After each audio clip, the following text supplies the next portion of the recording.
Thank you for watching my videos, and if you have any comments, please make them. If you like my videos, hit like and maybe subscribe. Okay, today we're going to talk about, even if you're not a new player to Mahjong, don't make these rookie mistakes. And the first one that we're going to talk about is not reading the card carefully. On the card, you have to read where it says, any suits, or any wins, or these numbers only. Everything that is written on these cards, it's your playbook. So everything matters. You can't just look at the hand and say, okay, I've got it. You've got to read what's in the parentheses behind it, because that tells you everything you need to know. Now the second thing, and this is the biggie, because I've noticed this a lot. New players try to play multiple hands. I've seen them go from one hand to another hand. As soon as let's say they draw a flower, then they start looking for a hand with the flower. Or a consecutive runs, and they start playing the hands. I've seen them all over the card. And then what happens is all the tiles that they need are gone, and they have nothing. They don't have a hand to work with. The other thing, and this is holding on to jokers.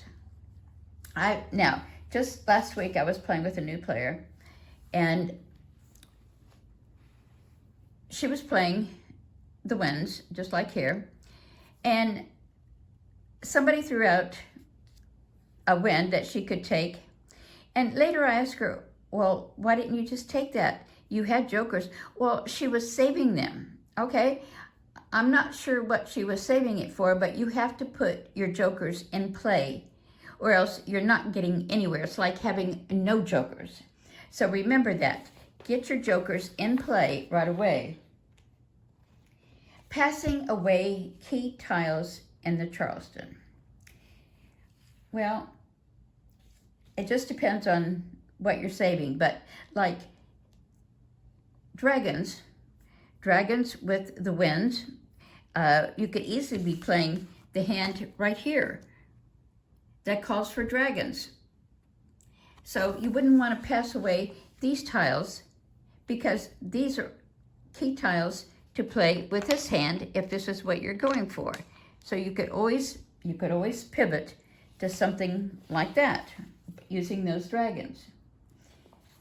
The other thing is not watching what other people are throwing or exposing. So we had 5 bams on a rack with 2 jokers. This player threw out a 5 bam, and then she noticed that there was one on the other rack, and she missed it. The very next time around, she threw out another 5 bam, and she missed that. It's important to look. I mean, that's 2 jokers she missed because she wasn't concentrating on what's exposed. So that is very important. Keeping flowers when you don't need them, okay? Now, I've seen players with 3 or 4 flowers, but they're not looking for hands with 3 or 4 flowers. They're just holding on to them. And if you have 3 or 4 flowers, look for those hands that have 3 or 4 flowers, because you've already got 4 or 3 tiles already that can go with something, and there's so many hands on here with so many flowers that surely you can put a hand together with flowers. So if you're not going to play those flowers, get rid of them early, because if you hang on to the end, you're going to give somebody Mahjong. You've got that person that's waiting for just one more flower for a pair.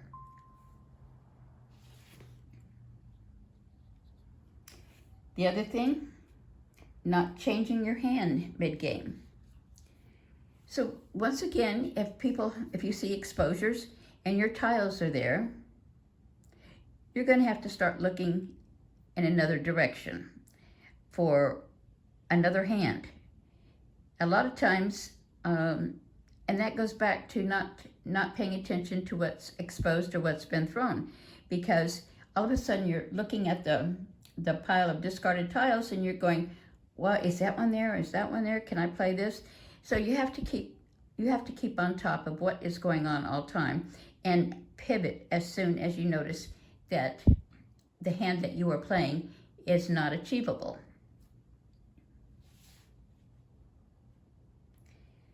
Then misunderstanding what you can call for Mahjong.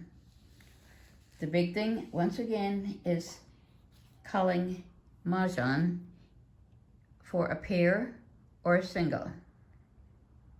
It still happens a lot with new players.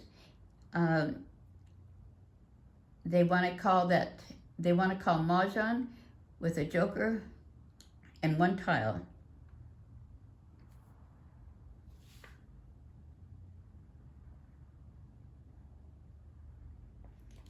The other thing is not knowing when to play defensive. Well, when you know that your hand is not achievable, you see it exposed on everybody else's hand, you don't have jokers, that's the time when you say, okay, I'm no longer playing offensive, I'm going to play defensive. And your job is to make sure that you do not give your opponents Mahjong. Now, these are mistakes that most players make. Not all players, but a lot of players still make, even though they've been playing for years. A lot of people just aren't really tuned in to what it takes to win a game.